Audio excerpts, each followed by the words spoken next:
J'ai quant à moi prévu de vous parler du langage moderne, le langage moderne au miroir de la vérité. Ce sera beaucoup moins savant que ce que vous venez d'entendre, mais peut-être quand même en rapport avec ce que nous vivons ces temps-ci. Vous le savez, une crise sans précédent, non seulement de violence, de désordre, d'élections bruyantes partout, et de mensonges universels, et si je puis dire polymorphes, sous tant de visages différents. Beaucoup d'écrivains, ça et là, commencent à lever le voile, à parler, et j'ai par exemple vu dans ce livre d'un certain Jean Le Gall qui vient de paraître, j'ai relevé cette phrase: « Rien n'échappe aux faux monnayeurs. Le trucage est à la mode. Les bilans sont faux, les tableaux aussi, les paires de seins, la couleur des yeux, les papiers d'identité, les déclarations sur l'honneur, les CV, les billets, les permis, l'histoire.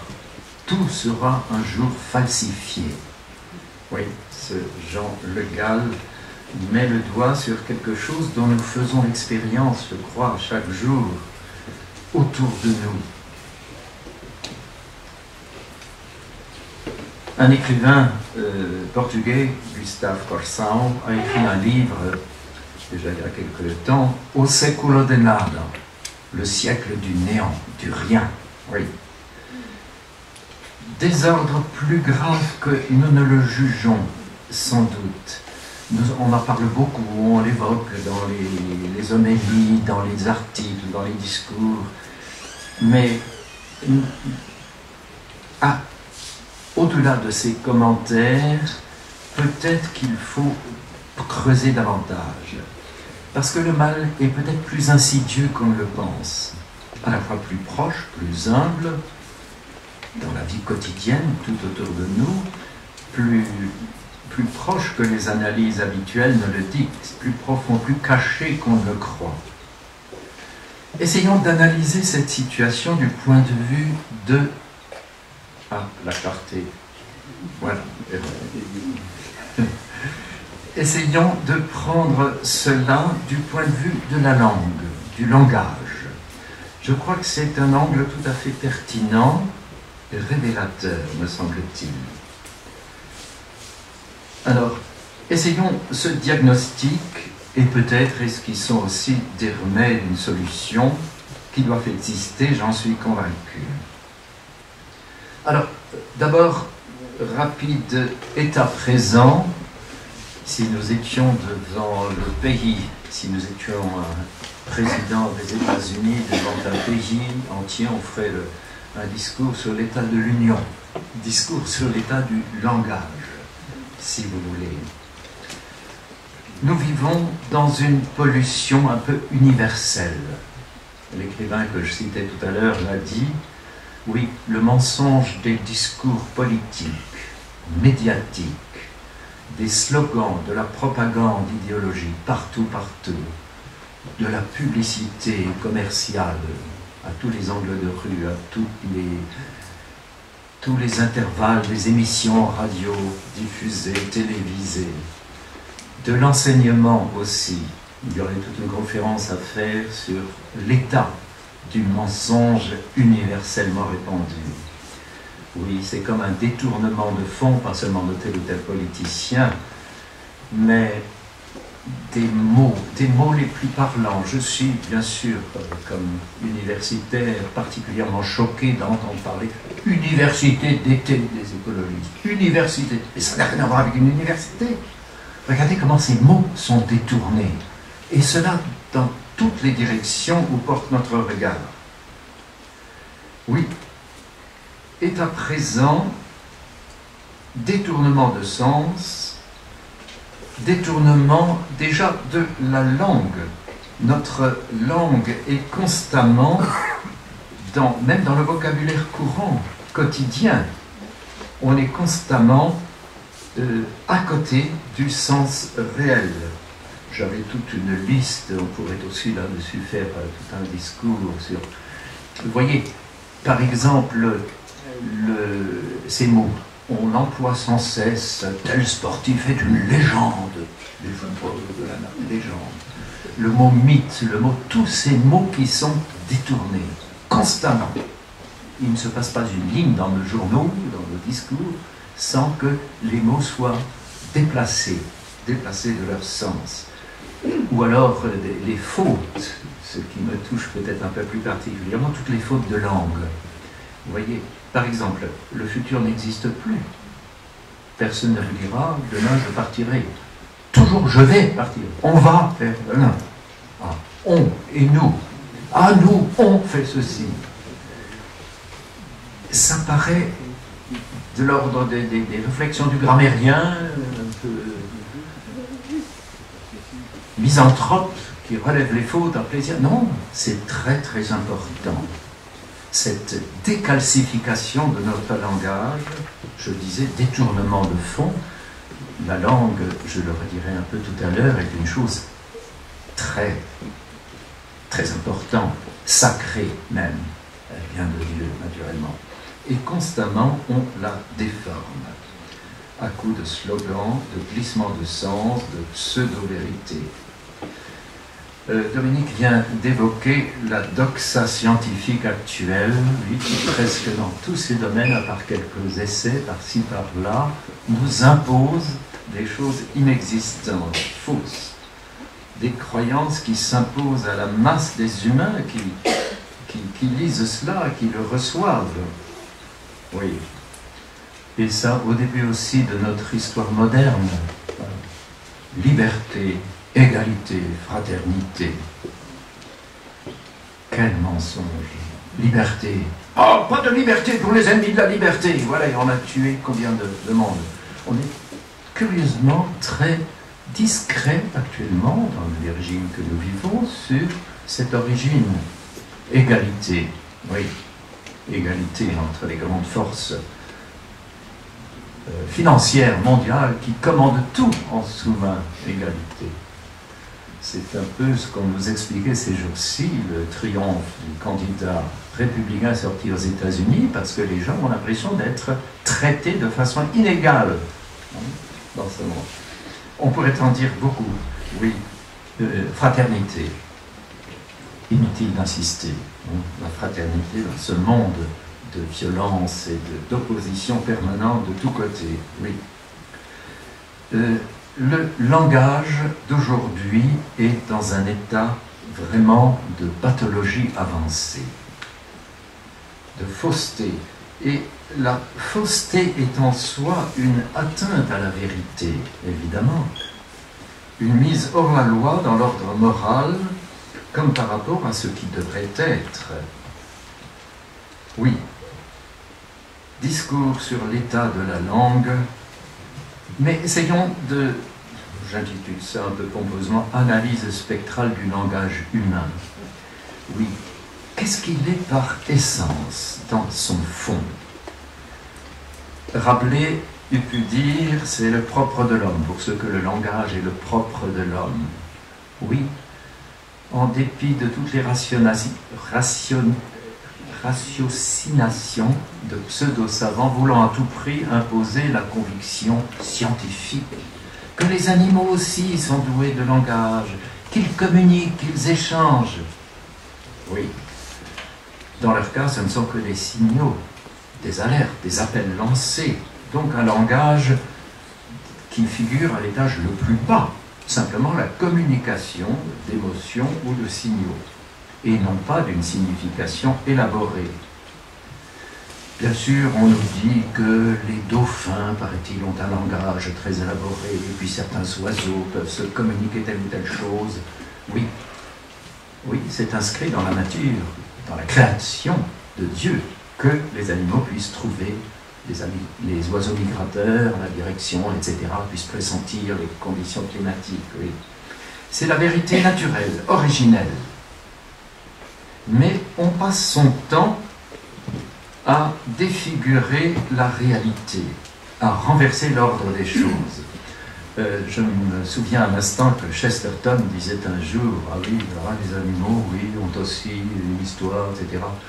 J'attends qu'on édite, qu'on publie les œuvres complètes des vaches, par exemple. Oui, disons au départ que sine lingua nulla vita, oui, il n'y a pas de vie sans le langage. Il est constitutif de notre être. Il est pour nous déjà la voie maternelle, le noyau essentiel de prise de conscience de notre moi, à chacun individuellement. Avant le langage, nous n'existons pas. Nous n'avons pas conscience d'être et d'être des hommes. En somme, au commencement était le Verbe, et ça c'est un peu vrai pour chacun de nous, pour chaque être humain. Admirons ce don du Créateur. Admirons. Et pas seulement cherchons à faire des livres et des études de linguistes pour détailler toutes les petites à côté. D'abord, le fait même du langage. Ce langage, notre langue à nous, nous le savons, nous modèle et structure à tout jamais notre être intérieur.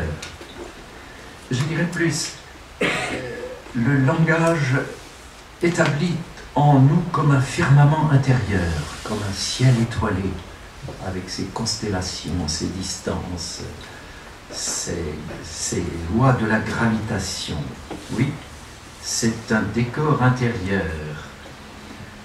J'aimerais dire aussi que notre langue à nous, si nous l'analysons, si nous y réfléchissons, c'est un peu comme une ville invisible en nous, avec ses rues, ses places, ses constructions, ses façades, ses carrefours. Il vaudrait la peine, si j'en avais le temps, d'approfondir un peu cette notion d'espace intérieur. La langue n'est pas seulement un outil de communication, comme on se tue à nous le répéter, mais c'est quelque chose de constitutif. Oui, jusqu'ici j'ai parlé de l'échelle individuelle, à l'échelle individuelle, mais il faut bien sûr élargir aussi à la dimension sociale, l'être collectif. La langue, nous le savons, nous insère dans une communauté. Elle nous donne la communauté dans laquelle nous vivons comme un bien d'un prix inappréciable. C'est comme si elle nous plaçait dans une maison donnée, dans une rue donnée, dans une cité, avec des prolongements, des profondeurs auxquelles nous ne sommes pas assez sensibles. Par là même, cette langue nous rend, par le fait même que nous la possédions, que nous la parlions, elle nous rend héritiers d'un passé, d'un patrimoine amassé par nos aïeux, par notre histoire, notre culture. Lorsque j'emploie ma langue, en même temps je fais vivre des générations qui m'ont précédé, qui ont façonné cette langue, qui l'ont enrichie. C'est un bien, je le disais, inestimable. Oui, nous sommes riches par le seul fait que nous parlions une langue. Et si c'est une belle langue en plus, cela augmente encore son prix. Or, nous sommes obligés de constater que tout l'effort du monde moderne, c'est de faire oublier notre ascendance, faire oublier ses racines, c'est-à-dire ces vaisseaux sanguins qui nous irriguent depuis la nuit des temps. Oui, notre histoire, notre culture est sans cesse piétinée. On tente de rompre les attaches. Donc on est contre la vérité de l'être. La vérité qui a été voulue par le Créateur en nous dotant de cette langue. Oui, dans l'éducation nationale, dans laquelle j'ai enseigné, j'ai bavé, comme disait l'autre, j'ai remarqué l'enseignement de mes collègues linguistes, vous savez, qui coupent les cheveux en quatre. à des milliers d'exemplaires, mais sur le fait même de la langue.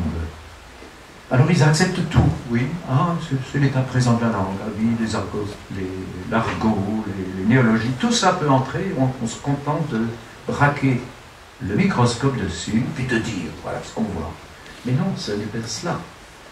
La langue, c'est une histoire, c'est une sève nourricière qui vient de racines et qui n'est pas produite par le bourgeon ou par la feuille.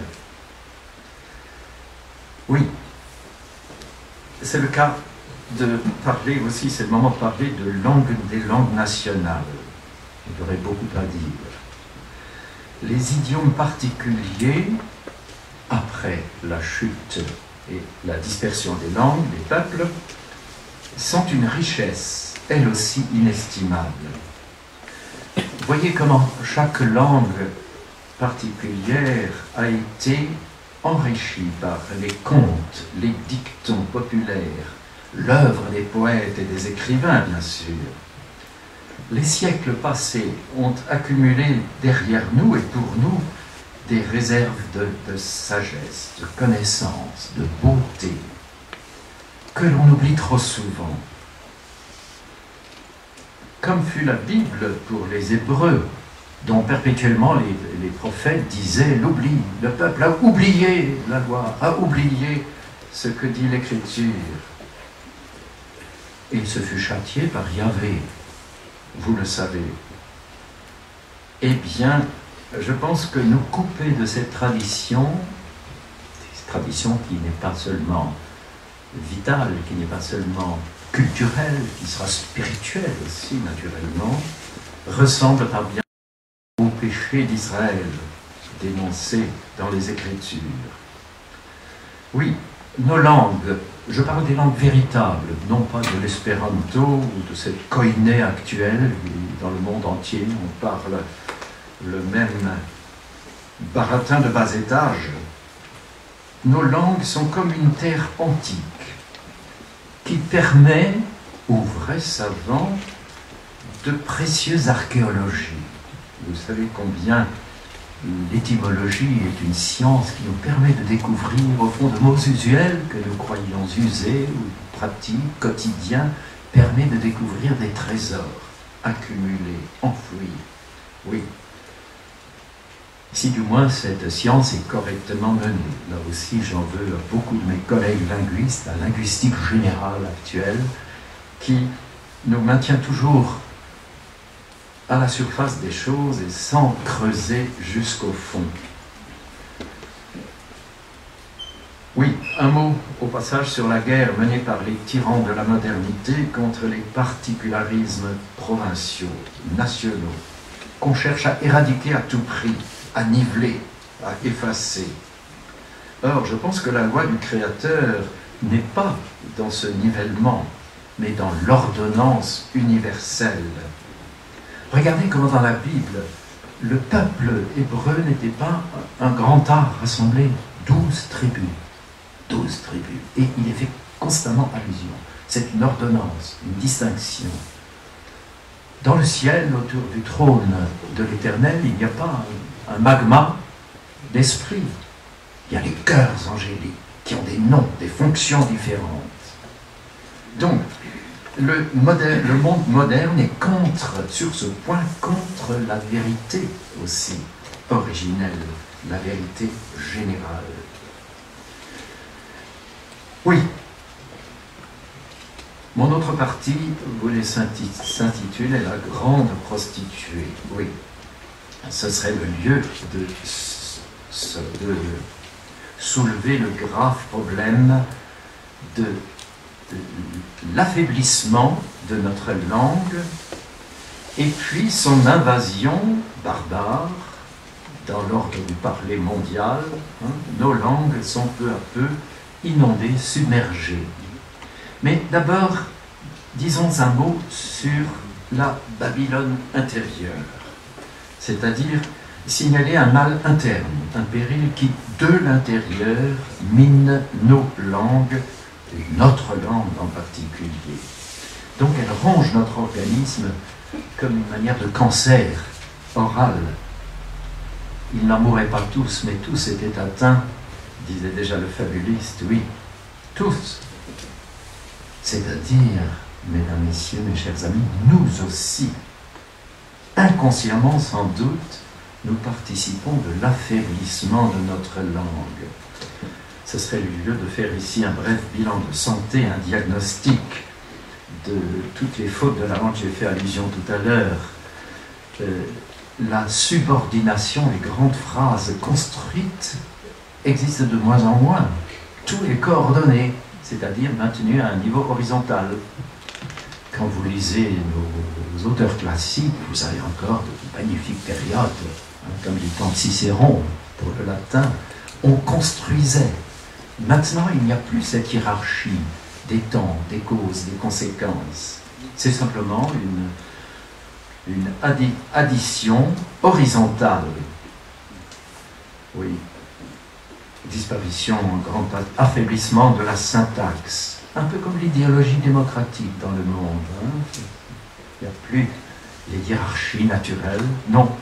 Tout devient glissant, interchangeable. L'éthique dont nous remplissons nos phrases. Je suis peut-être un paroissien très intolérant, mais quand j'entends mes prédicateurs dire toujours, par exemple, en fait, oui, parce que Dieu, en fait, a fait le monde, et puis en fait, les hommes... Justement, en fait, tous ces tics de langage qui sont comme des microbes, comme des parasites qui remplissent notre langage. L'imparfait qu'on utilise toujours à la place du passé simple. Nous n'avons plus le sens de la distinction entre ce qui est étape, qui dure, ou répétition, et le moment. Nous ne savons plus des distinctions tout à fait élémentaires. Mais là encore, peut-être une autre fois pourrons-nous en parler. Est-ce que nous faisons toujours, nous autres, pauvres apôtres, faisons-nous toujours la différence entre le « et » et le « est » ?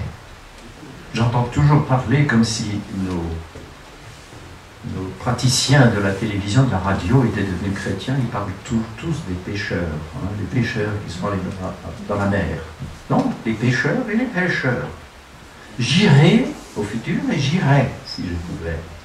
Et est, etc. J'ai toute une liste de ces fautes qui inondent et départent notre langage quotidien, je le répète, le nôtre aussi souvent. On parle de la pollution de l'air, des océans, on fait des manifestations, des réunions, mais le langage aussi est un océan, une atmosphère que nous respirons à tout instant, tombe aussi en ruine, en déconfiture. C'est un chef-d'œuvre en péril, à inscrire peut-être au patrimoine mondial de l'UNESCO un jour. À quand une écologie linguistique qui serait utile de toute urgence?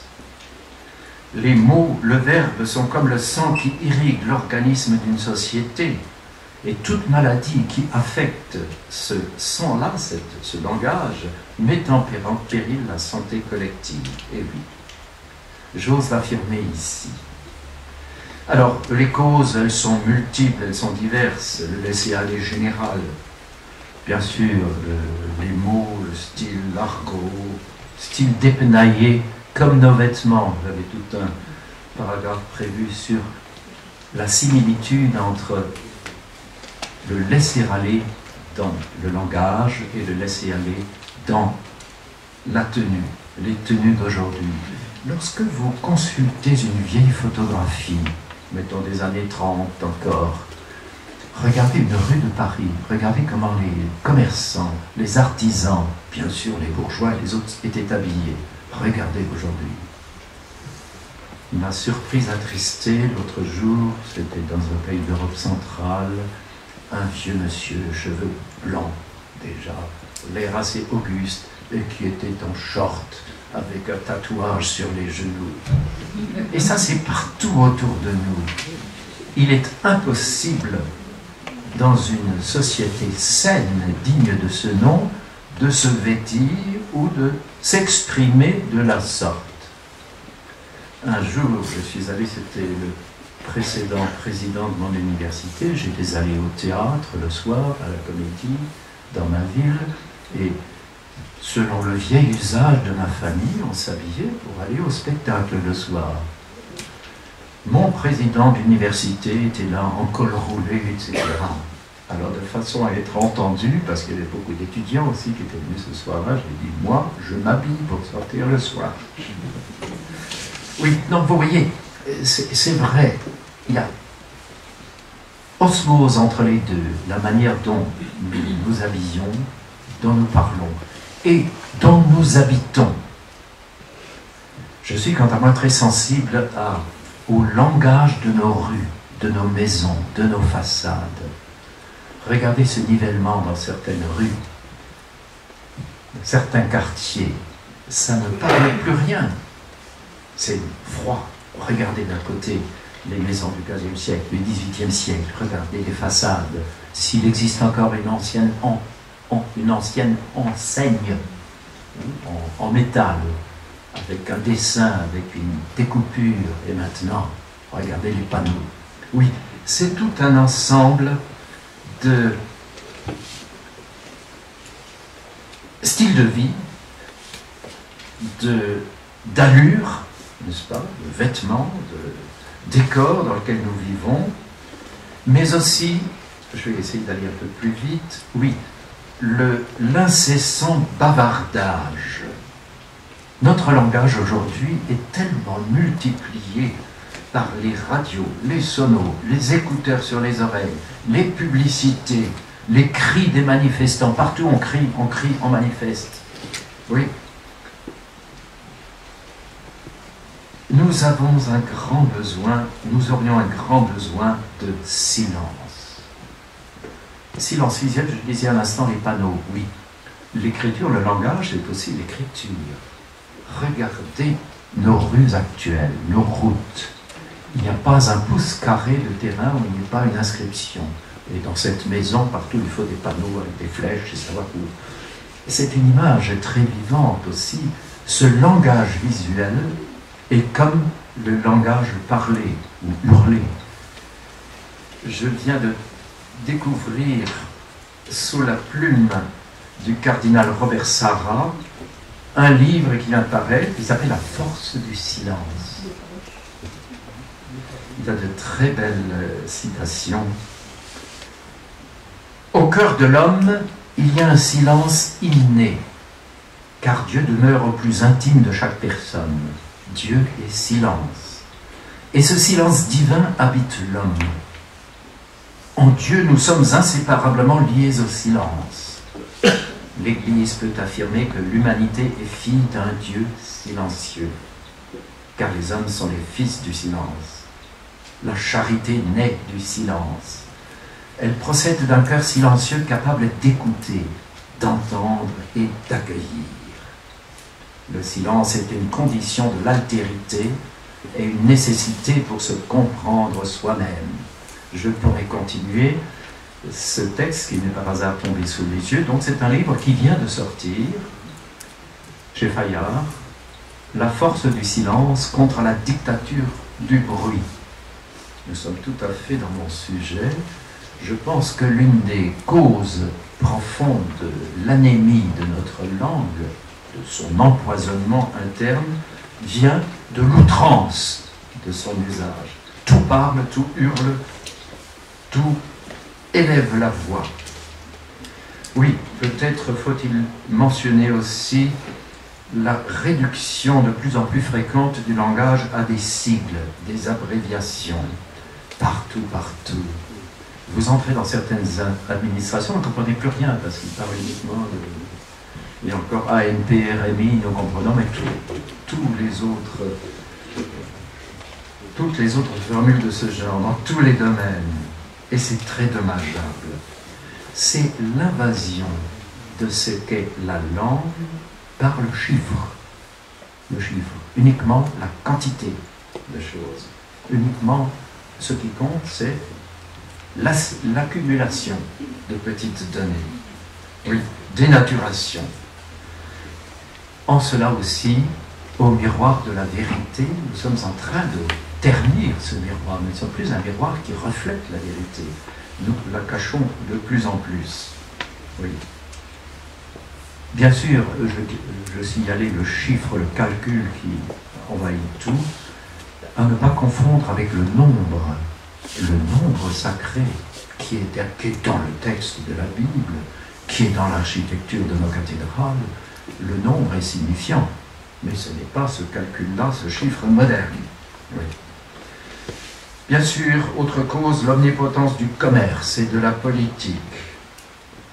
Oui, qui repose tout entier dans la tromperie, le mensonge, oui, la propagande commerciale que vous recevez, toutes les promesses non tenues. Ce n'est pas seulement des présidents qui ne tiennent pas leurs promesses, mais les commerçants qui vous envoient leurs prospectus, et par téléphone aussi, tous les jours. Oui. On pourrait dire beaucoup de choses. Il a été évoqué ce matin encore, oui, la science moderne qui avance des mensonges, évolutionnisme dans le monde de l'astronomie, on va aux confins de l'univers, et par là, on pense tourner la difficulté. Notre langue, donc, est malade intérieurement, elle est rongée par un cancer intérieur, disais-je, mais aussi par une invasion extérieure. Cet organisme déjà décalcifié de l'intérieur voit s'abattre sur lui un fléau extérieur, une invasion orale, dans toutes les artères et les veines de notre corps linguistique. Oui. On n'a sans doute jamais vu à ce degré dans l'histoire jusqu'ici. Ce mal a souvent été dénoncé, je ne m'y étendrai pas. Il est un livre déjà qui a peut-être commencé cette prise de conscience, c'était Le Franglais, n'est-ce pas, comme on l'a nommé. Mais je trouve que ces analyses restent encore trop extérieures, trop descriptives. Ce sont des diagnostics, des espèces de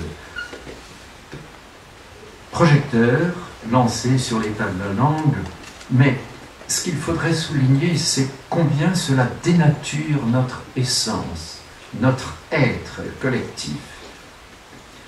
Valérie disait un jour, « Nous autres civilisations, nous savons maintenant que nous sommes mortels. » J'oserais tourner cette phrase en disant, « Nous, nos langues, nous savons maintenant qu'elles sont mortelles. » Oui.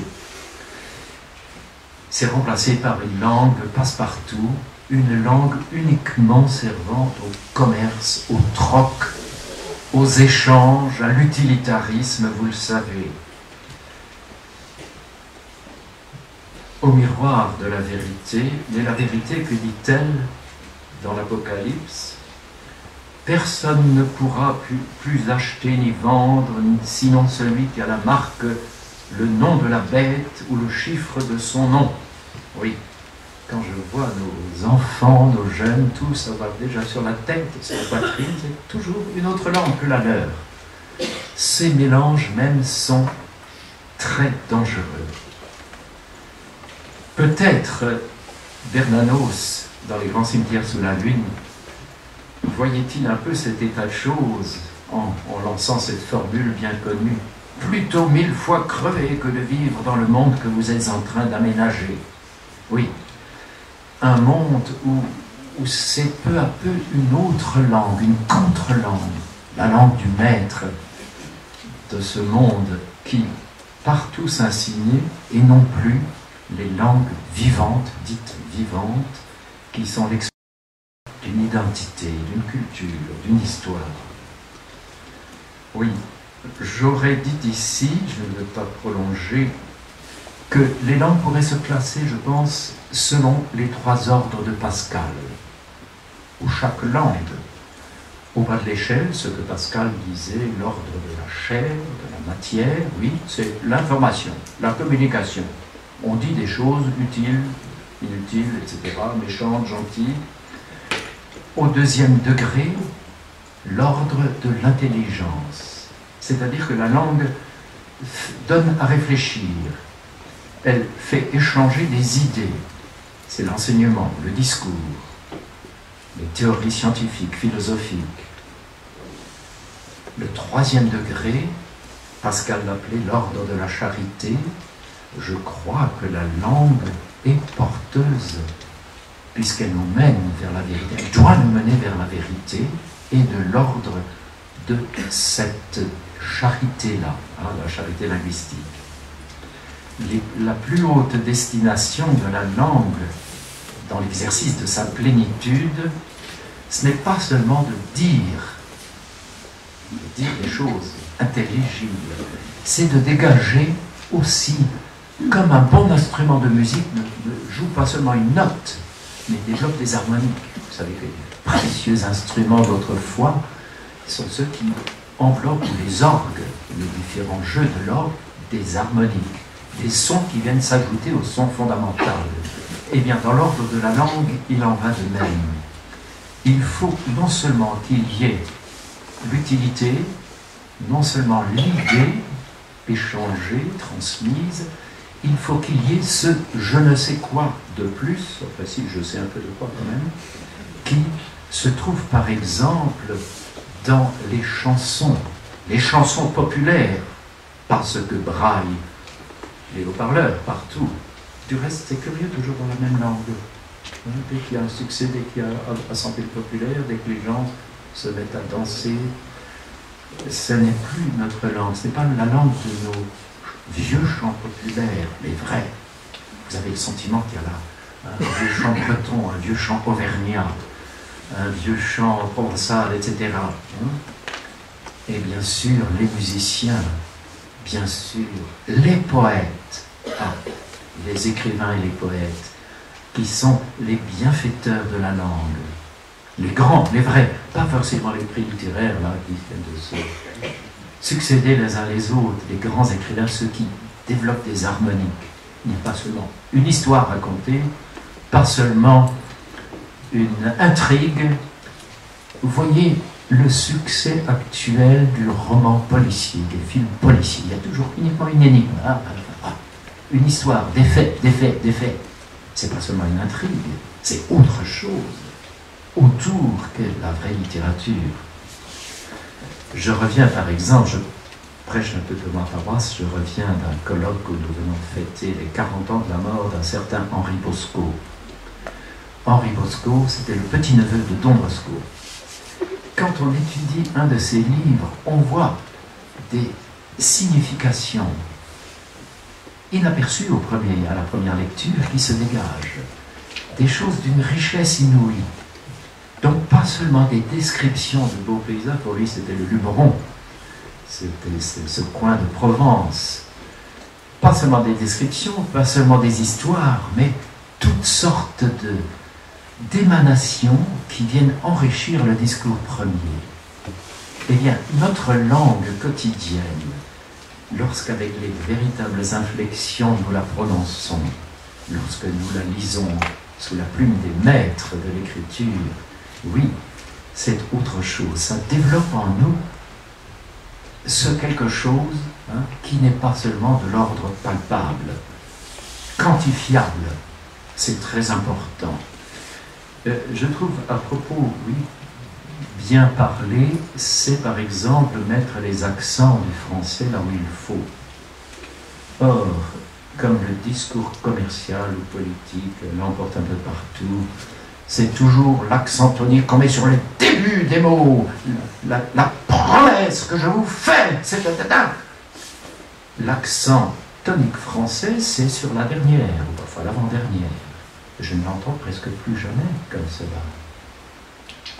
Vous ne pouvez pas prononcer, ce soir vous entendrez quelques vers lus, vous ne pouvez pas prononcer correctement la langue française si vous ne mettez pas les accents au bon endroit. Et la poésie, l'alexandrin français nous le rappelle. Oui, je viens dans son temple adorer l'Éternel. Prends un siège, cinéma, etc. Tout, le long d'un clair ruisseau buvait une colombe. C'est pas le long d'un clair ruisseau.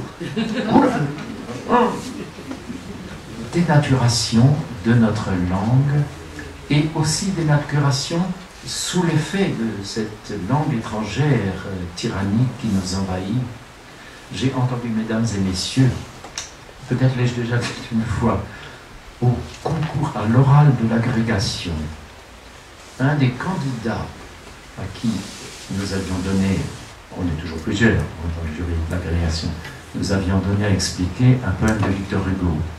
Et alors il commence par nous dire, oui, dans ce poème, Bouze endormi, parce qu'il y a deux O, Bouze endormi, un agrégatif de la France d'aujourd'hui. O tempora homores. Oui. Donc, nous sommes dans une langue appauvrie intérieurement, attaquée de tous côtés, comme le sont d'ailleurs les pays d'Europe, par tous les apports étrangers, submergés, ce qui profondément est une erreur. Si Dieu a créé des nations, des pays, des climats, c'est des gens différents ici. Ce n'est pas le mélange universel des consommateurs à tout craint. Oui. Y a-t-il une idée de remède possible? Oui. Quelle réponse apporter à pareille vaste question? On me dira, oui, mais les paroles ne sont que des actes. Pas aussi dangereux que vous dites. Les mots ne sont nullement un agir à ce point déterminant qui compte dans la vie réelle. Non, le rationalisme matérialiste n'entend rien à ces choses dans ce domaine. On se lamente devant les horreurs quotidiennes qui se passent dans nos rues, dans nos pays, ailleurs. Par exemple, on voit tellement d'horreurs perpétrées par des jeunes, par des enfants parfois. Mais on oublie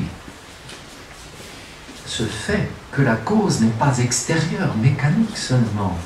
C'est dans l'empoisonnement de ce monde des idées, ce monde mental, que les défauts et les mensonges de la langue parlée nourrissent. C'est parce que nous sommes entourés de ce que ce pauvre tailleur de Chardin, mais là il avait raison, le mot la noosphère. Autour de la sphère réelle, il existe cette autre sphère des idées, des réalités morales, mentales. Et oui, c'est parce que là-haut c'est empoisonné que des actes de terreur, des meurtres, des exécutions dans Marseille et ailleurs se passent quotidiennement. L'Évangile dit bien, celui qui, dans l'ancienne loi, on vous disait, tu ne tueras pas, tu ne diras pas non. Mais celui qui dira à son frère Raka est déjà passible du Sanhédrin. Celui qui dira, la parole est déjà une faute condamnable, oui. C'est la loi nouvelle annoncée, et dans l'épître aux Hébreux, il nous est dit que la parole de Dieu juge des intentions. Alors, si le Très-Haut sonde les reins et les cœurs, connaît le fond des pensées, c'est qu'elles ont un poids déjà, une réalité, qu'elles sont premières. Oui, je pourrais citer ici des extraits du livre de la sagesse qui était dans le Bréviaire ces derniers temps, où l'on nous dit que oui, toute la parole, ce qui est prononcé, tout sera jugé un jour. Oui. Donc ce concept de noosphère, sur lequel j'insiste un peu, c'est cette couche immatérielle qui entoure la terre des hommes, où se meuvent et prospèrent les idées, les émotions, les productions de notre bouche et de notre pensée, et qui sont réelles, qui agissent sur le monde effectif, concret. Donc, au commencement est le Verbe, non seulement celui prononcé à voix haute, mais aussi pensé, répandu dans l'espace moral et mental. S'impose donc d'urgence, dans le monde moderne, une cure radicale d'assainissement. Une immunothérapie, je pense, radicale, pour ce qui nous concerne dans le langage, et cela bien sûr par une réforme de l'enseignement, nos écoles en piteux état. Si, comment s'appelait-il encore au début du XXe siècle,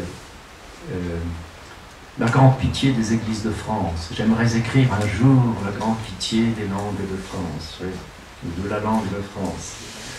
Oui, modification du mode de vie, je l'ai dit, dans l'habillement, dans l'architecture, il faut que le décor dans lequel nous vivons soit sain et reflète le génie de notre peuple, de notre langue, de notre passé.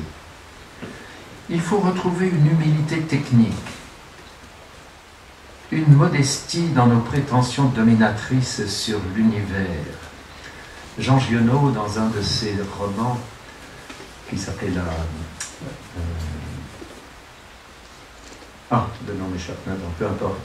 Son héros est monté très haut parce qu'il y a eu une inondation, et puis là-haut, il a vu d'en haut les choses, il dit « Ça, les hauteurs inhumaines, il faut en méfier ». Oui, on peut appliquer la phrase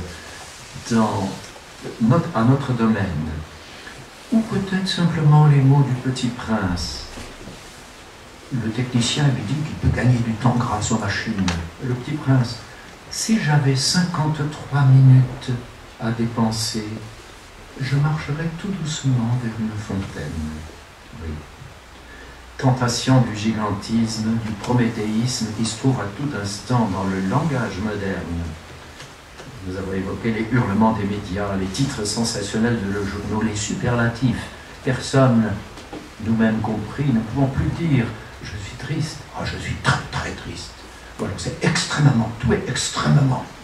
Mais non, arrêtons de toujours gonfler artificiellement les mots. Oui. Faisons des cures de silence, de jeûne verbal, si possible, d'intériorité. Retrouvons le sens de la noblesse de notre langue, du respect qui doit l'entourer. C'est comme le garde forestier de Kipling. Vous savez qu'au fond de ça, il était au fond des Indes, dans une grande forêt. Eh bien, il se mettait tous les soirs en habit pour dîner, tout seul, pour ne pas, disait-il, perdre le respect de lui-même.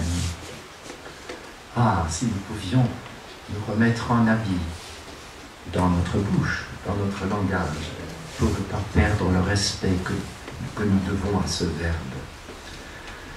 Plus largement, je pense que la mission de l'art est à repenser, en particulier en ce qui concerne les écrivains, bon, les peintres aussi, les architectes.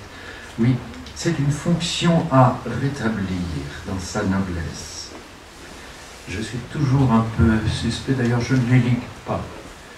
La fois sur la place des prix littéraires, on décerne des prix, alors souvent dictés par on ne sait quel motif. Oui. Il faudrait purifier régulièrement la langue, l'enrichir, l'ennoblir, ennoblir la littérature. Je pense d'ailleurs que les écrivains, les vrais, ont une fonction rénale. Purifier les scories de l'organisme. Ils rendent, d'abord ils remettent des mots à la mode, ils doivent nous donner le bon usage de notre langue. Oui. La réalimenter en énergie saine. Oui, examen de conscience à faire pour nos enseignants, nos universités, nos jurys, nos journalistes, etc. Voilà, j'en viens à ma fin. Il m'a paru important de ne pas m'en tenir à la seule physique de la question du langage, mais de tenter d'esquisser une métaphysique. En suivant un peu le précepte de Victor Hugo, faisons un pas de plus dans ces choses profondes. Oui. Donc, pas rester aux analyses à ras de terre de beaucoup de spécialistes à la mode. J'ai insisté sur le rôle capital et central du langage pour comprendre le fonctionnement de la machine ronde, comme il a été dit pour l'écriture qui explique scientifiquement la création. Oui. La parole, nous le savons, c'est le verbe autour duquel s'est joué d'ailleurs tout le drame de l'histoire humaine.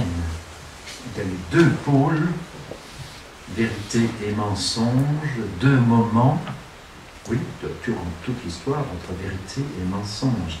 Il y a eu ces deux moments fondateurs, le premier mensonge du serpent dans le jardin d'Éden, et puis le fiat de Marie. D'un côté, c'était le mensonge, vous serez comme des dieux, faites ceci, désolé, etc.